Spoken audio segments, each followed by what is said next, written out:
Anti-abortionist shocking statement on a 10-year-old victim. Just roll the video and then let's talk about it. She cried and begged for a little sister or a baby. And while a pregnancy might have been difficult on a 10-year-old body, a woman's body is designed to carry life. That is a biological fact. It is not designed to have disgusting death instruments remove her preborn child from her womb. Both situations would be difficult, but we know for a fact that every single time life wins. And that, again, is a statistical fact. It's a terrible, tragic situation, and we must do better to protect children from that kind of a difficult situation that allows such heinous, horrible abuse. And I'm sorry the abortionist did not report the rape, and I'm sorry that the mother permitted this. An effort to have things that are accurate on this record in this very distinguished body in these halls where laws are made. That is simply untrue. It was reported. So let us not continue to spread disinformation time and time again about certain families' personal issues that they have dealt with in terms of a 10-year-old rape victim being raped and child sexual abuse. I take extreme offense to that on behalf of the family and the poor 10-year-old. Maybe the rest of us too. Mm-hmm. Maybe the rest of us too.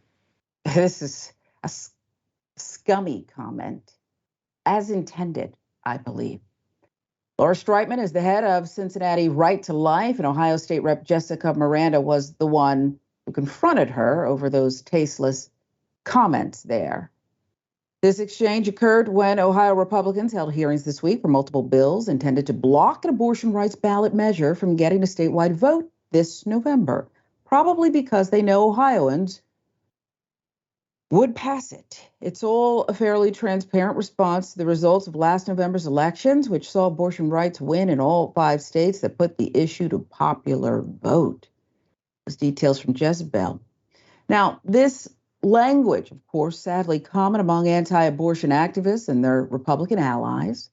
They frequently adultify pregnant children who are legally below the age of sexual consent and refer to them as women or argue that they would make good parents, ironically, all while accusing LGBTQ people of child predation.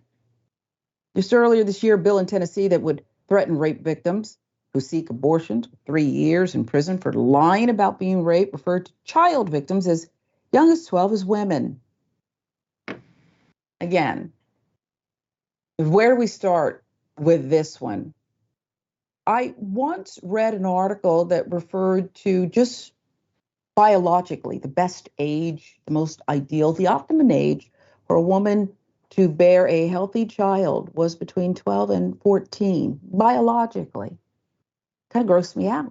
But biologically is what they're talking about, not mentally, not considering anything else, just the way our bodies have perhaps evolved with everything else that's going on in the water, the food, etc.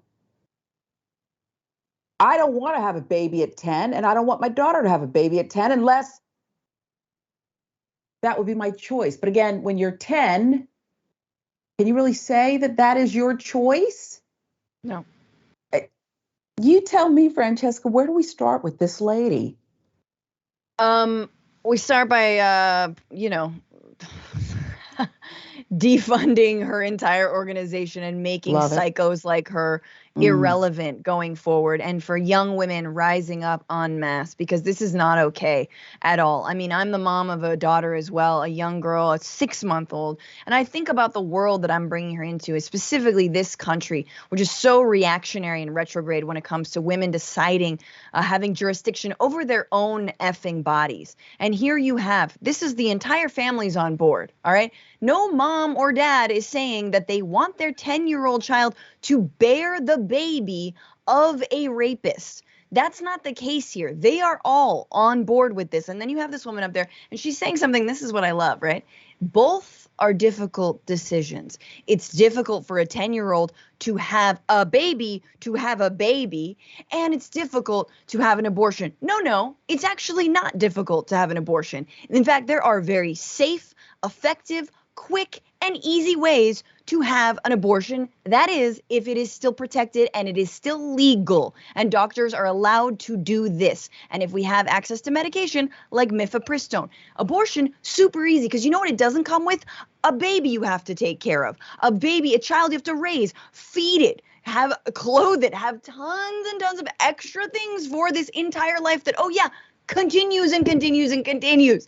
I should know it is expensive to have a young baby, to say nothing of the emotional and physical trauma that would wreak on a 10-year-old or anyone who would be forced to carry their rapist child, or anyone who would be forced to have a kid that they don't want to have. Oh my God, I am livid. So yeah. Sharon, we're going to keep on hearing this, but this is like brainworms level Christian nationalist psychosis.